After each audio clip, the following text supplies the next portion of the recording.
Chers téléspectateurs, bonsoir et bienvenue à ce nouveau numéro de votre émission Zoom sur.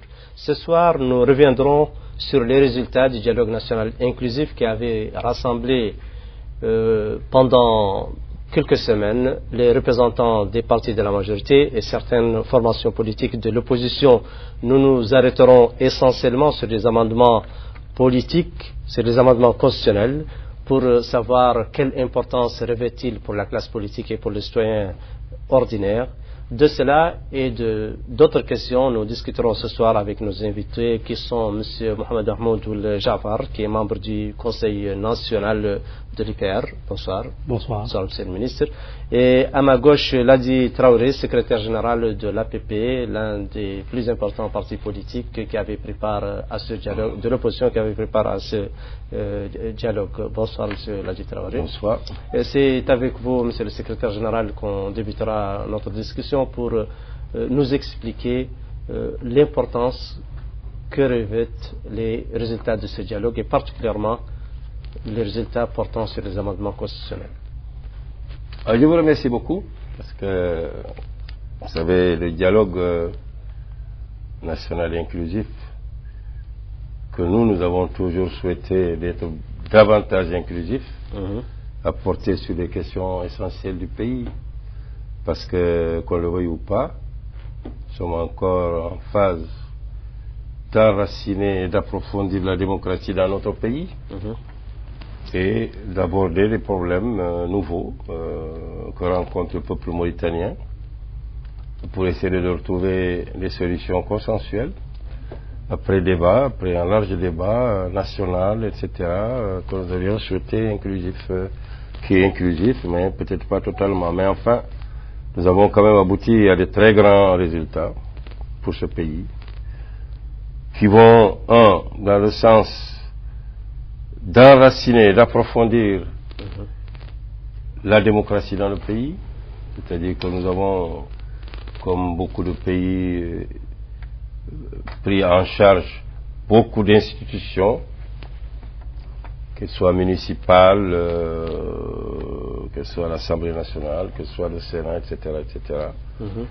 Et chemin faisant, nous nous sommes rendus compte que pour nous approcher davantage des préoccupations des populations, par exemple, le Sénat est une institution sur laquelle il faut réfléchir parce que toute considération faite du point de vue de l'efficacité, du point de vue du coût, du point de vue du mode même de désignation des membres, etc., d'élection de ces membres, avec tout ce que ça implique comme difficulté ou comme incompréhension, peut-être même comme irrégularité. Je pense que nous avons pensé que c'était mieux d'aller dans des institutions plus proches des populations, etc., et élues par un suffrage universel direct. C'est ça les conseils régionaux que nous avons préconisés à l'issue de ce dialogue. Bien sûr, il y a d'autres questions importantes, parce que tout n'est pas soumis au référendum, mais il y a d'importantes questions qui ont été soulevées, qui ont lieu, qui ont fait l'objet de consensus, qui ont trait l'ensemble des aspects de la vie nationale, la vie sociale, l'éducation, etc., l'unité nationale, la solution de problèmes multiples, parce que le pays en a connu, etc. Et donc nous avons fait des recommandations. Certains feront l'objet, comme vous l'aviez dit, de référendum, d'autres feront l'objet de lois qui sont pour leur application. Donc voilà les résultats. Ces résultats sont nombreux. Je vais laisser la parole un peu à mon collègue pour peut-être dire son point de vue. Quel est votre avis, Monsieur le ministre, sur les principaux résultats et particulièrement ceux portant sur les amendements constitutionnels? Bismillah ar-Rahman ar-Rahim, wa salatu wa salam ala ashraf al-mursalin. Je vais d'abord vous remercier pour nous avoir offert ce soir l'occasion d'entretenir vos téléspectateurs par rapport aux résultats du dialogue et notamment les réformes constitutionnelles en vue. Vous me permettez une première observation pour signaler que les réformes, notamment quand elles portent sur la gouvernance, dans l'histoire d'un pays, est toujours en soi un événement important. Et quand de surcroît il procède d'une démarche participative, en particulier à travers un dialogue national inclusif qui a regroupé la plus grande partie des acteurs politiques nationaux, comme vous l'avez rappelé tout à l'heure, les partis de la majorité présidentielle bien sûr, mais aussi certains partis importants de l'opposition. Donc en soi, c'est toujours un moment important. Et en l'espèce, les réformes qui ont été conclues dans le cadre de ce dialogue national, en particulier celles d'ordre constitutionnel, revêtent un intérêt tout particulier en ce qu'elles permettent d'adapter les institutions constitutionnelles par rapport aux exigences de la gouvernance dans notre pays. Il est normal, après plus de 20 ans de notre expérience démocratique, de revoir l'ensemble de nos institutions, et c'est précisément ce qui a été débattu de manière exhaustive dans le cadre de ce dialogue, qui a permis d'une part de mettre sur pied des institutions qui procèdent d'une logique de rationalisation, en l'occurrence le Haut Conseil de la vétoire et du recours gracieux, qui a concentré les attributions naguère dévolues au Conseil islamique, à la médiature de la République, et donc qui nous permet d'une part de rationaliser les moyens et d'autre part de se retrouver avec une structure de référence dans notre dispositif constitutionnel qui permet de faire face à l'ensemble des problématiques naguère attribuées à plusieurs instances. Deuxièmement, ces réformes se sont traduites aussi par la suppression d'autres institutions, en l'occurrence le Sénat, comme le doyen l'a rappelé tout à l'heure, qui objectivement ne correspond pas, en tout cas au regard de l'expérience qui est la sienne, ne correspond pas à une priorité dans notre système de gouvernance. Et en particulier, quand on fait le bilan de son apport par rapport à notre dispositif législatif, il ne s'est pas particulièrement distingué par une valeur ajoutée par rapport à notre système législatif. Et au-delà des problématiques que pose, comme l'a évoqué le doyen tout à l'heure, le mode d'élection des sénateurs, leur circonscription dans un ordre plutôt administratif que démographique.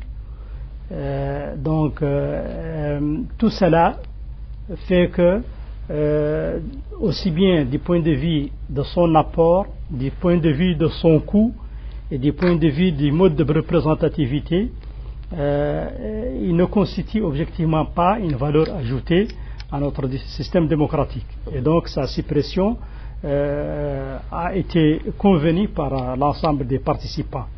Et mieux, la création des conseils régionaux, j'espère qu'on en parlera de manière plus exhaustive, c'est en soi une grande innovation.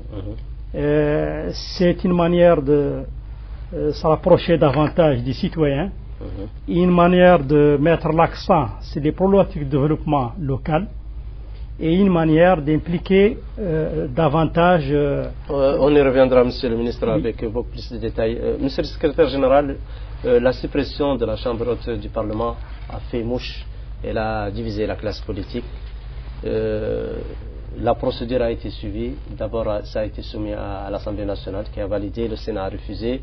Et on a fait recours à l'article 38. Vous, à l'APP, vous étiez plutôt favorable au référendum. Bon, disons que Vous avez dit que la suppression du Sénat, ça a fait mouche, Oui. effectivement. Et d'ailleurs, ça continue de faire mouche. Je pense qu'effectivement, il y a des intérêts politiques, des intérêts économiques, des intérêts divers qui sont liés à la suppression du Sénat. Et sa suppression n'aime pas... Les acteurs politiques n'ont jamais pensé que ce serait une chose simple. Mais nous pensons que c'était une exigence pour l'enracinement de la démocratie dans notre pays, quoi qu'on dise, etc. Et maintenant, on a dit, qu'est-ce qu'il faut faire? On est quand même dans un système constitutionnel organisé. Les révisions constitutionnelles sont prévues, etc., y compris la révision de ce qui concerne certaines dispositions importantes de la Constitution, comme le Sénat, etc., etc. Par conséquent, je crois que ce débat est un débat important, un débat normal, un débat riche. Je crois que ça a montré, tant au sein de l'opposition qu'au sein de la majorité, combien les opinions ont été libres, etc. Et le débat a été très enrichissant et continue. Et continuera, j'espère, de manière très pacifique, très modérée, jusqu'aux élections, jusqu'à ce que le peuple souverain se prononce sur ce choix. Bon, maintenant, je pense que nous, en tant que parti politique de l'opposition, qui est très ouvert au débat, au dialogue, etc., nous avons dit qu'il faut, il n'y a pas de tabou, il n'y a pas de ligne rouge, il faut débattre de cette question. Nous, notre point de vue, c'est à l'issue donc des travaux du dialogue, c'est de passer par la voie référendum. La voie du référendum, etc., parce que nous pensons que c'est une question importante, il faut qu'on porte ça directement devant l'opinion. C'est une question importante. Naturellement, nous n'ignorons pas les dispositions, etc., qui sont dans la Constitution elle-même, dans ce cas-là. Quand il faut réviser des dispositions importantes comme la suppression du Sénat, effectivement, il y a des procédures, etc., que nous connaissons, mais nous pensons que, en tant que politique, là, le choix a été d'aller directement au référendum. Le référendum a un coût. Bon, j'en pensais peut-être qu'en faisant par la voie du Congrès, c'est-à-dire d'abord de faire accepter cette décision par l'Assemblée nationale et par le Sénat, et ensuite de convoquer maintenant le Congrès, ce qu'on appelle Congrès. Moi, je pense qu'avec la position du Sénat, ça a été bloqué. C'est des choses qui arrivent. Ce pas des choses surprenantes, c'est pas la fin du monde. Je pense que on a trouvé une autre issue, c'est d'aller maintenant par le référendum, comme c'était préconisé par les travaux du Congrès. Les résultats des travaux du Congrès, nous avons suggéré directement le référendum. Parce que nous pensons que c'était une question compliquée, quel que soit le coût, parce que la politique a un coût, la démocratie a un coût. Informer l'opinion, mobiliser la CENI pour aller faire l'enrôlement des nouveaux électeurs, etc., réviser les listes électorales, tout ça a des implications financières, économiques que nous n'ignorions pas. Mais nous avons dit qu'il faut aller au référendum parce que c'est la voie royale. Monsieur le ministre, ce blocage au niveau du Sénat a été, comment il a été perçu par vous, par votre parti, l'UPR, qui est majoritaire au Sénat et dont les membres ont eux-mêmes refusé de faire passer cet amendement. Et quelles sont les dispositions qui ont été prises au niveau de votre parti pour pallier ce genre de problème? Écoutez, ça a été certainement une surprise parce que les concertations qui ont été engagées avant l'organisation du vote au niveau de la Chambre du Sénat nous avaient plutôt rassurés quant aux résultats. Maintenant que les sénateurs ont librement choisi de voter contre ces réformes, nous en avons tiré les conclusions. Et nous avons donc opté pour l'autre solution, qui est une solution aussi démocratique, qui ne souffre d'aucune réserve. En l'occurrence, selon l'avis de plusieurs juristes que dans le cas d'espèce, les dispositions de l'article 38 s'imposent, et en particulier parce qu'il s'agit d'une question d'intérêt majeur, hélas, dans la mesure où nous sommes en présence d'un accord politique qui a été convenu par la plus grande partie des acteurs politiques nationaux, et donc qui de surcroît a été avalisé par l'Assemblée nationale. Est-ce que vous considérez qu'il faille stopper cela parce que les sénateurs ont voté non? Donc, bien entendu, au regard de l'intérêt majeur que revêt cette problématique, le président de la République a décidé de recourir à l'article 38 pour convoquer, pour soumettre ces réformes au référendum. Et en l'espèce, c'est un exercice démocratique parce qu'il permet cette fois-ci à l'ensemble des Mauritaniens, sénateurs compris, de se prononcer par rapport à ces réformes. Et bien entendu, les résultats de ce scrutin s'imposeront à tous. Et donc, nous pensons que non seulement c'est une démarche légale, mais de surcroît, elle est d'autant plus opportune que cette fois-ci, elle permet à l'ensemble des Mauritaniens, notamment qui sont en âge de voter, de pouvoir s'impliquer, se prononcer par rapport à ces réformes. L'amendement constitutionnel requiert d'abord l'inscription sur la liste électorale et ensuite pour les citoyens ordinaires aller au vote le jour J. On vous reproche tant à l'opposition qui a pris part à ce dialogue qu'à la majorité de ne pouvoir pas déployer les moyens nécessaires pour sensibiliser les citoyens à ce sujet. Que répondez-vous à ces accusations? Bon, vous savez, les moyens font partie de la politique. Je crois que, vous savez, jusqu'à une date récente, il y avait un débat pour l'adoption d'un budget que l'État, il y a les prévisions budgétaires pour organiser les élections. Mais ces prévisions ont été bloquées au niveau du Sénat, comme vous le savez.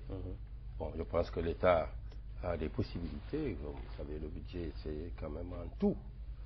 Mais je crois que sur le plan juridique, sur le plan, disons, budgétaire, le Sénat a retardé au maximum, jusqu'à la dernière date, etc., l'examen des prévisions de ces révisions budgétaires pour permettre d'inclure dans le budget d'organisation du référendum. Et je pense que ce ne sera pas un obstacle absolu. Il n'y a pas d'obstacle absolu en matière budgétaire. Je pense qu'une solution sera trouvée pour que les moyens soient dégagés, pour que les gens puissent faire les campagnes nécessaires, etc., pour pouvoir expliquer à l'opinion. Et on vous remercie pour votre émission, pour expliquer à l'opinion à travers les médias, à travers les médias publics comme les médias privés, cette importante décision, etc., en ne voyant pas seulement que l'aspect financier, mais l'aspect financier et matériel est très important. D'autant plus que ça risque d'être organisé dans une période assez délicate, au mois d'août. Vous savez, dans les conditions du pays, le mois d'août, c'est pas un mois facile pour le travail politique. D'abord, la population est préoccupée par autre chose. D'autre part aussi, il y a des difficultés de communication sur le terrain. Mais néanmoins, je crois que les acteurs politiques et les acteurs aussi de la société civile, parce qu'on n'a pas souvent appelé, parce qu'une grande partie de la société civile aussi a participé au dialogue inclusif. Et elle prend part aussi au débat et à l'information vis-à-vis de l'opinion. Je pense qu'il ne faut pas oublier.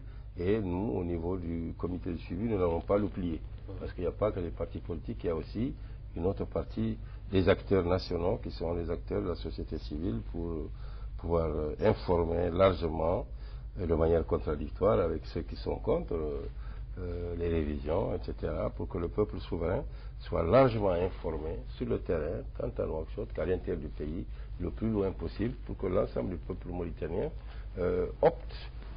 fasse son choix sur des problèmes aussi importants. C'est pas facile. Monsieur le ministre, vous, au parti UPR, parti au pouvoir, quels sont les moyens ou quelle est la démarche poursuivie pour sensibiliser davantage vos militants, vos sympathisants pour prendre part à ce référendum? S'inscrire d'abord sur la liste électorale qui se clôture, je rappelle, demain à 0h. Demain à 0h. Écoutez, depuis que l'option du référendum a été engagée, l'ensemble des militants de l'IPR se sont inscrits dans une dynamique de sensibilisation qui s'est traduite en particulier par beaucoup d'initiatives qu'elle relève d'instances des partis, comme au niveau de certaines fédérations, qu'elle relève de certaines structures plus locales ou de certains de nos élus. Donc, vous vous rappelez bien, la plupart des organes des mass médias ont relayé ces initiatives, et donc elles ont eu le mérite effectivement de rappeler combien les militants de l'IPR sont résolument déterminés pour donc soutenir ces réformes dans le cadre du référendum en vue. Bien entendu, nous nous préparons activement pour la campagne. Au niveau du parti, des missions de sensibilisation ont été déjà désignées au niveau de chaque fédération. Le dispositif organisationnel est assez avancé. Et bien entendu, nous serons au rendez-vous avec le démarrage de la campagne pour déployer le maximum de moyens pour assurer un vote massif pour le référendum du 5 août en faveur, bien entendu, des réformes proposées. Ces réformes, Monsieur le Secrétaire Général, le portent aussi sur les emblèmes et symboles de l'État. Comment expliquez-vous aux citoyens ce qui a été arrêté au cours de ce dialogue et quelle est votre position par rapport à ces changements opérés sur les emblèmes et symboles de l'État? Je crois qu'il est mieux, si vous le permettez bien, qu'on mette l'accent sur certaines choses, sur disons, les réformes de certaines institutions constitutionnelles et aussi sur les conseils régionaux.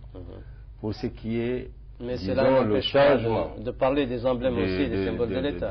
Oui, du drapeau et de l'hymne national. Et mon ami me prouvera, nous avons trouvé une solution. Nous avons dit que nous avons des divergences sur cette question. Mon parti en particulier n'a pas jugé nécessaire le changement du drapeau et le changement de l'hymne national. Parce que vous savez, le drapeau national mauritanien aujourd'hui, c'est un symbole qui dure depuis l'indépendance, qui est très bien connu, qui est dans tous les dictionnaires, dans toutes les institutions, dans tous les forats, etc. Le drapeau national mauritanien est connu. Peut-être en changeant de notre point de vue, en changeant le drapeau, ça n'amènera pas grand-chose. L'hymne national peut être amélioré, peut-être, mais l'hymne national aussi. D'ailleurs, je vous renvoie à la presse aujourd'hui, quand les gens renvoient aux auteurs de l'hymne national avec l'indépendance de notre pays, parce que je crois qu'il ne faut jamais oublier ça. Il y a des moments historiques importants dans la vie de n'importe quel peuple. À l'avènement, il y a eu des grands artistes, des grands musiciens nationaux qui sont encore vivants, qui ont contribué à l'élaboration de cet hymne national. Et le drapeau national, nous pensons que nous sommes un pays musulman, les symboles de l'islam. Symbole d'islam, la couleur verte, jaune, nous sommes un des premiers pays islamiques dans la plupart des pays musulmans, il y a aussi d'autres couleurs. Oui, non, attention. Il y a d'autres couleurs, mais nous sommes... Non, cette couleur, je ne voudrais pas citer le texte sacré, mais le vert, et cette couleur jaune, c'est quand même des symboles extrêmement importants pour les tout premiers pays musulmans qui se sont dit République islamique. Comme le Pakistan, faites allusion au Pakistan. Le Pakistan et la Mauritanie. Monsieur le ministre, quelle est votre position par rapport à cette question d'emblème et symbole de l'État? Écoutez, comme tous les symboles et emblèmes de tout pays, ils sont logiquement et circonstanciellement exposés aux améliorations, surtout quand elles s'avèrent nécessaires. Je voudrais signaler que par rapport notamment aux couleurs nationales du drapeau et à la dimension islamique et musulmane qu'il incarne, rien n'a été changé. L'enjeu c'est quoi? L'enjeu c'est tout simplement d'améliorer la confection du drapeau national pour introduire d'autres valeurs très importantes elles aussi, en l'occurrence les valeurs liées à l'esprit du sacrifice. Comment voulez-vous fonder un État sans inculquer les valeurs liées à l'esprit du sacrifice, sans s'allier les sacrifices justement qui ont été déployés au service de cet État, et en l'occurrence valoriser l'effort de la résistance nationale. Donc les améliorations proposées participent d'un souci d'incarner des valeurs très importantes dans la vie de toute nation, et elles n'atteignent pas les symboles qui ont fondé l'actuel drapeau national, donc ni sa forme globale, ni encore moins les couleurs n'ont été touchées.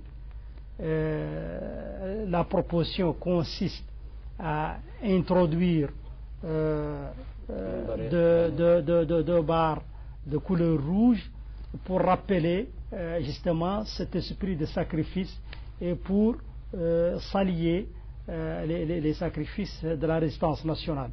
Et par rapport à l'hymne national, je voudrais rappeler avec tout le respect et tout l'intérêt que nous avons pour cet hymne et pour tout ce qu'il symbolise, mais que c'est quand même le produit d'une réflexion qui est antérieure à l'État mauritanien. C'est l'œuvre de l'érudit Allah yarhamou, et c'est bien entendu avant même l'existence de l'État mauritanien. Et comme dans tous les hymnes nationaux, œuvrer dans le sens de cultiver les valeurs patriotiques, de les inculquer notamment à nos jeunes, aux enfants, inculquer l'amour de la patrie. Tout cela relève d'une volonté réelle justement de servir l'État par les générations à venir. Et donc il serait important d'apprécier la teneur des réformes envisagées à ce niveau, et donc de ne pas les inscrire sous je ne sais quel prisme qui les dénature en réalité. Il ne s'agit pas de porter atteinte aux acquis qui sont les nôtres, que nous maintenons, que nous préservons dans le cadre des réformes. Il s'agit juste d'introduire certaines améliorations, ce qui n'est pas un péché en soi, et ce qui est dans la vie de toute nation toujours recommandé, parce que, surtout quand il participe d'un effort visant à cultiver et à entretenir les valeurs patriotiques. Oui, là, je crois que nous sommes tous d'accord que la Mauritanie, notre patrie, est une terre de résistance et de sacrifice, notamment la pénétration et la domination coloniale, comprennent les zones de l'Est, les zones du Nord ou les zones du Sud. Tout le monde a résisté contre la pénétration coloniale française. Donc aujourd'hui, faire allusion au sang versé par la résistance, ça veut dire comme si nous autres, parce que j'ai fait partie des vieux politiciens, qui faisaient la politique avant même l'indépendance, même ceux qui ont qui ont participé à la lutte pour la libération nationale n'ont pas sous-estimé le sacrifice de nos aïeux, le sacrifice du peuple mauritanien, toutes ces composantes réunies. Donc les agréments qui ont été avancés ont fait l'objet de très longs débats. De très très longs débats. On a dit, écoutez, voilà ce qu'on va trouver comme compromis. Bon, le référendum portera sur certaines questions essentielles. Donc la suppression du Sénat et la création des conseils régionaux. Ceux qui sont pour voteront, et ceux qui sont pour ou contre le changement des symboles nationaux aussi pourront voter ou contre dans une autre urne. Ce qui fait qu'on a dit qu'il faut trouver donc une modalité pratique pour l'organisation de ces choix-là le jour du vote. Mais l'essentiel maintenant, c'est qu'on aille au changement et donner la possibilité à tout un chacun de défendre son option et mais on est d'accord tous quand même pour le changement du Sénat et la création des conseils régionaux qui ne fait l'objet d'aucune divergence. Mais l'autre a fait l'objet de divergence, il faut l'avouer sur cette table aujourd'hui, et qu'on a résolu de manière pratique, de manière réaliste, et en donnant encore la parole et le choix au peuple mauritain. Êtes-vous d'accord pour le changement du drapeau ou non? Êtes-vous d'accord pour le maintien de l'hymne national ou non? Pour voter. Et est-ce que vous êtes pour la suppression du Sénat pour voter dans une autre urne? Donc voilà la manière pratique dont nous avons finalement trouvé une solution à ça. Mais c'est une question importante, comme a dit monsieur le directeur, une question très importante pour l'opinion nationale et pour les acteurs politiques et de la société civile qui ont participé au dialogue. Donc ce dialogue n'a pas été un dialogue simple. Ça a été des débats enrichissants, des débats approfondis, etc. Et on est arrivé à des choix, à des compromis. Venons-en à présent, Monsieur le ministre, au Conseil régionaux qui sera une nouvelle expérience de gouvernance. Qu'est-ce que vous voulez dire à ce sujet? Écoutez, je pense que la réforme consistant à créer les conseils régionaux constitue en soi une nouvelle dimension de la politique de décentralisation dans notre pays. Elle correspond effectivement à une volonté réelle de mettre l'accent sur le développement en général et en particulier le développement local. Nous considérons que c'est une institution qui est de nature à mieux valoriser le potentiel local dont disposent nos régions, à permettre de s'occuper davantage des problématiques de développement des régions, d'impliquer davantage les citoyens dans l'ordre de priorité de développement, de permettre aux citoyens d'avoir la possibilité de suivre et contrôler la mise en œuvre des projets qui leur sont destinés à travers donc la mise sur pied de ces structures, de permettre une plus large participation des différents segments de la région. Je précise que le mode électoral ni la forme, ce sont des questions qui n'ont pas encore été tranchées. Il y a au niveau de la commission des sujets de dialogue une réflexion déjà engagée par rapport à ces réformes. Nous avons convenu que dès l'organisation du référendum, l'ensemble des autres réformes convenues dans le cadre de ce dialogue national seront définies, et en particulier donc s'agissant de ces conseils régionaux, le mode d'organisation d'élection, la composition, comment dirais-je,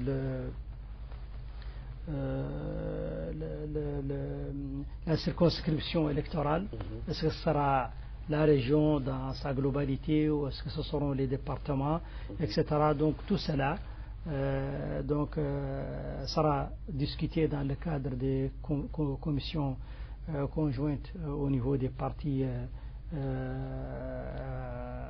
qui ont pris part au dialogue national. Et bien entendu, on espère qu'on pourra retenir les meilleures formules en s'inspirant des expériences les plus réussies déjà pratiquées dans le monde. Et en tout état de cause, nous considérons que la mise sur pied de ces institutions permettra une avancée réelle à la fois pour la gouvernance locale, pour l'implication des citoyens et pour la valorisation du potentiel économique de nos régions. Justement, Monsieur le Secrétaire Général, qu'est-ce que ces conseils régionaux-là permettront en matière d'équité ou de répartition du potentiel économique du pays entre les citoyens des différentes régions? Comme vous avez bien écouté mon collègue, vous savez,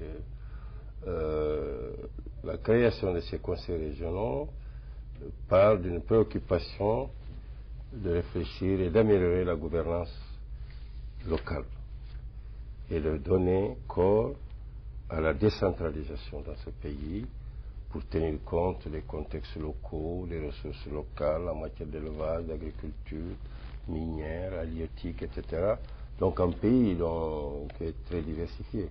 Si on veut un développement qui colle à la réalité locale, en contact des populations, en faire des acteurs réels de leur développement à la base, je pense que ces conseils régionaux, leur objectif c'est ça.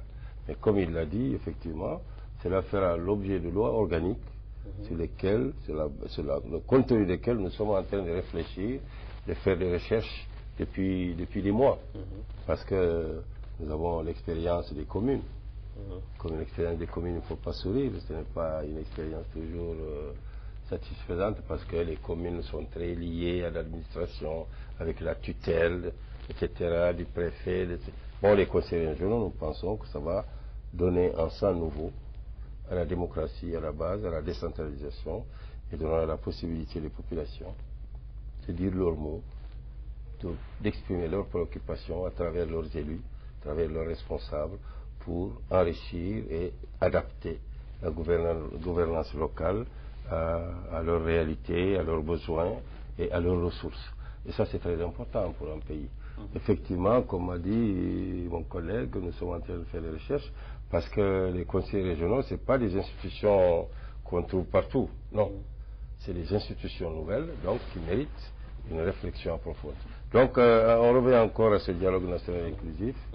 Toutes les questions, toutes les décisions qui ont été prises ont fait l'objet et continuent de faire de réflexion, d'approfondissement, même après le référendum, pour que les lois organiques qui vont être prises reflètent quelque chose de très intéressant, de très nouveau pour ce pays. Parce que ce qui nous intéresse maintenant, c'est de donner un contenu nouveau à la démocratie dans le pays et aller vers le développement, aller vers la mise en place des ressources nationales. Et le pays en a besoin, surtout sa jeunesse en a besoin. Nous avons besoin de créer l'emploi, de mettre en valeur les ressources pour développer le pays et impliquer les populations dans le développement local à la base. Monsieur le ministre, comme l'a si bien dit le secrétaire général de l'APP, et comme en pensent certains, on s'inquiète déjà, compte tenu de la structure sociale du pays, sur le choix des présidents, des conseils régionaux et des membres. Quelles sont les mesures qui doivent être prises pour pallier justement ces insuffisances à la lumière des résultats de la gestion par les communes Écoutez, la réflexion qui a été engagée au niveau des partis qui ont pris part à ce dialogue national ne quittera certainement pas à la fois les expériences nationales en matière de décentralisation, et en l'occurrence celle des communes, mais bien entendu s'efforcera de suggérer les meilleures formules, les formules les plus adaptées pour ces conseils régionaux. En l'occurrence, nous pensons que il est bien évident que, en tout cas, c'est l'idée que l'IPR s'attellera à mettre en valeur lors de la discussion du texte, du projet du texte qui sera soumis au gouvernement et plus tard au Parlement pour son adoption. Nous pensons qu'il serait important d'assurer une synergie entre la représentativité des citoyens pour lesquels ces structures ont été créées, mais aussi l'exigence d'efficacité qui s'y pose en particulier pour un membre d'un conseil régional et surtout pour un président, puisque vous posez la question le concernant, à un certain niveau. Un certain des prérequis. Et donc, heureusement, nos régions toutes disposent de personnalités et ressources à même de satisfaire cette exigence si elle sera retenue dans le cadre du texte organisant ces structures. Mais en tout état de cause, l'idéal, c'est de se retrouver avec des structures représentatives et opérationnelles et dont le fonctionnement sera assuré et répondra à la grande attente de développement qui est celle des citoyens aujourd'hui au niveau de ces régions. Est-ce que, M. Ladi Traoré, lors des discussions, lors du dialogue national, vous avez passé en revue les expériences de certains pays voisins qui ont une expérience en matière de gouvernance locale? Il va vous surprendre, mais malheureusement, il n'y a pas beaucoup de pays voisins qui ont une expérience en matière de conseils régionaux. Il n'y en a pas beaucoup. Donc, nous avons il y en a certainement. Nous faisons des recherches, nous faisons des réflexions tant dans les pays de la sous-région que dans d'autres régions du monde, parce que la démocratie, ce n'est pas un phénomène sous-régional ou seulement national, c'est aussi une expérience d'autres peuples. Et ça, je crois que sur les conseils régionaux, actuellement, les réflexions sont très approfondies, sont poursuivies.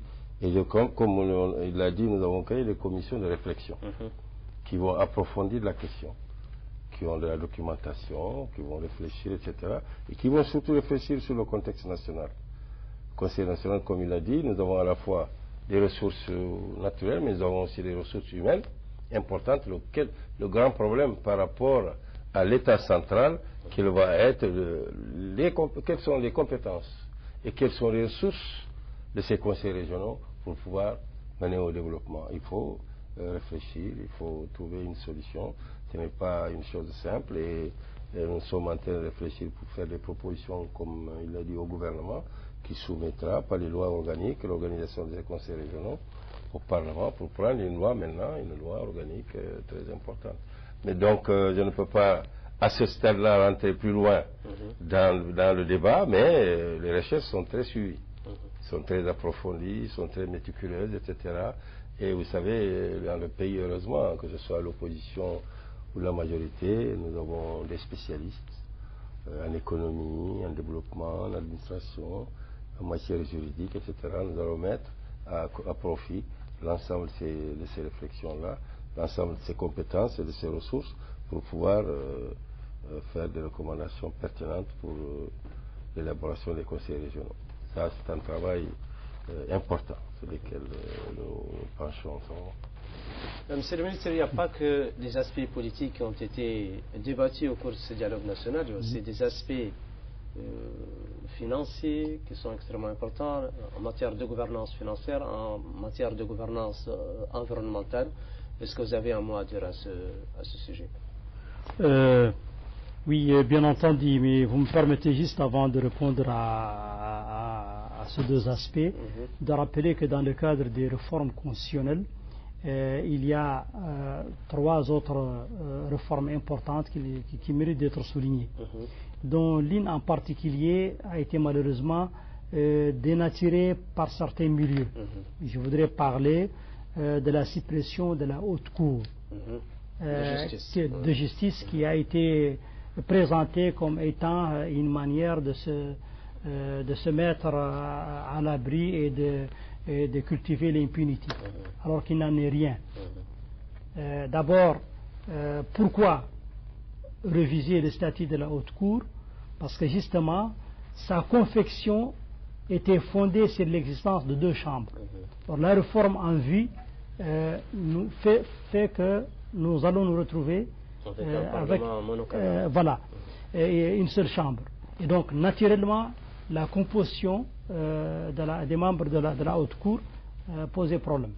Lors du dialogue, il a été convenu de maintenir le chef de l'accusation de la responsabilité des parlementaires, en l'occurrence au niveau de l'Assemblée nationale, et que l'instance juridictionnelle sera du ressort de la Haute Cour, et donc de la Cour suprême. Donc il n'a à aucun moment été question d'œuvrer pour l'impunité. Ça n'a été posé ni par la majorité et ni par l'opposition, et ni d'ailleurs par un quelconque participant au dialogue. Et donc, je pense qu'il faudrait à ce niveau bien préciser les choses. Deuxièmement, par rapport au Conseil constitutionnel, la réforme se traduira par la révision de son mode de désignation. Je crois que le projet de loi qui est soumis au référendum, on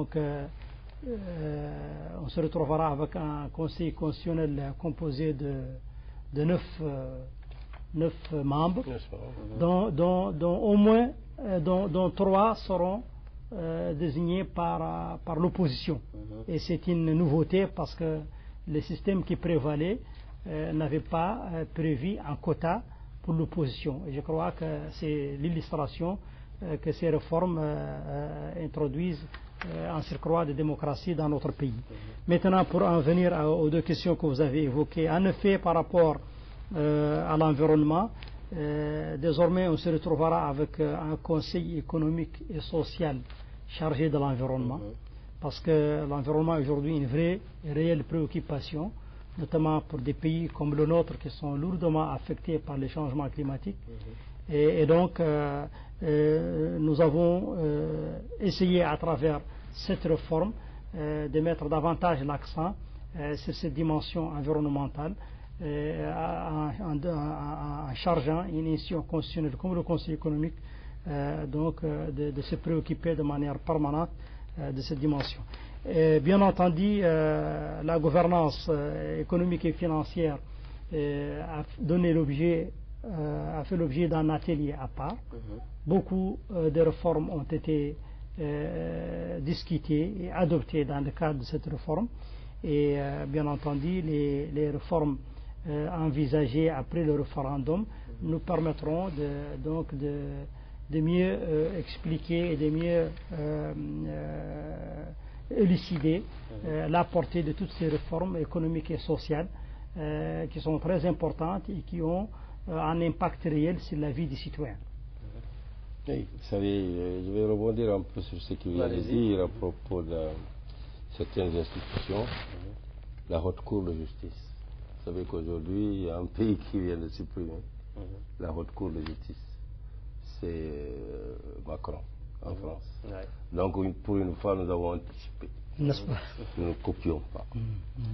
Ceci étant, je pense qu'effectivement, il a mis l'accent sur un certain nombre de modifications qui ont été adoptées aussi aux institutions constitutionnelles, etc., pour les améliorer, pour les rendre plus démocratiques, plus représentatives, etc., entre l'opposition et la majorité, etc. Je pense que de ce point de vue-là, là aussi, le dialogue a beaucoup travaillé. Le Conseil économique et social, nous avons préconisé que désormais, ce soit le Conseil économique, social et environnemental. Comme il l'a dit, aujourd'hui, le monde entier, nous sommes membres de cette institution mondiale qui donne l'importance à l'environnement.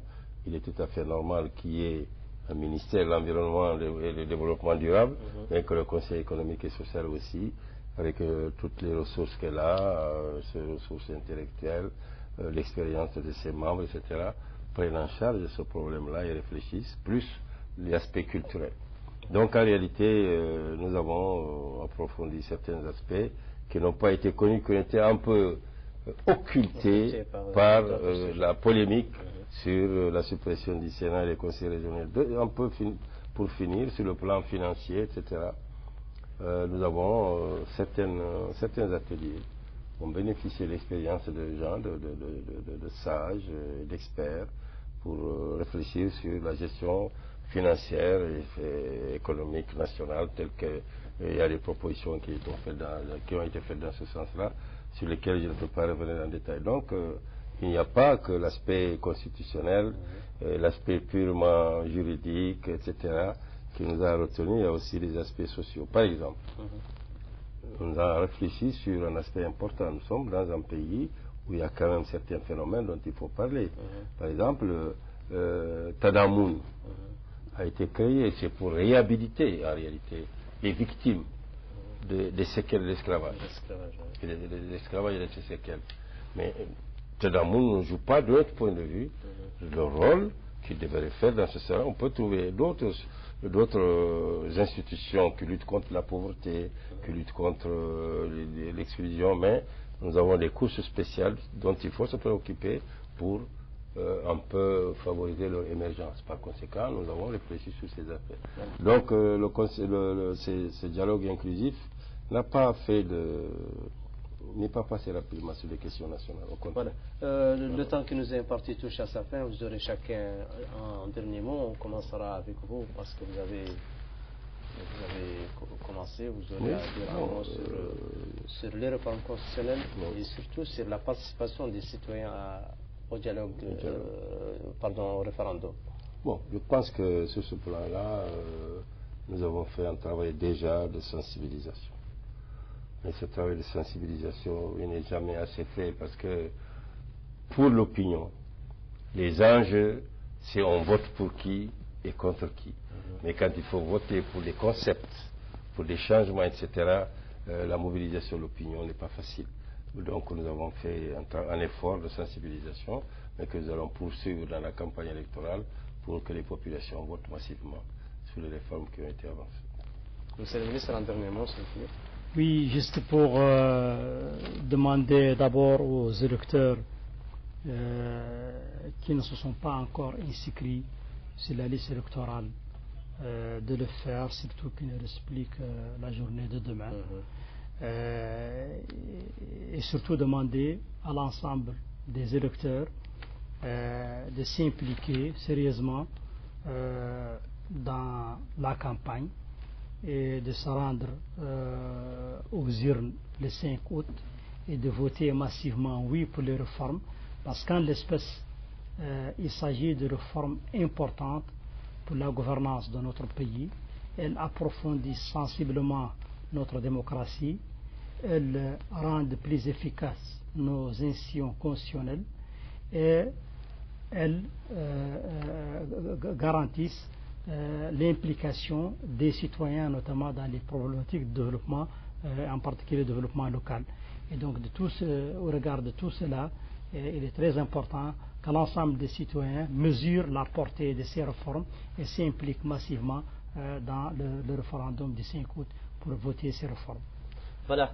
Merci à vous deux, merci à vous, M. Ladji Traoré, secrétaire général de l'APP, merci à vous, M. Mohamed Ahmed Ould-Jafar, membre du Conseil national de l'UPR, parti au pouvoir. Merci à vous, chers téléspectateurs, de nous avoir suivis. Merci aux équipes techniques et à la réalisation Saïd El-Marabot. On se donne rendez-vous la prochaine fois.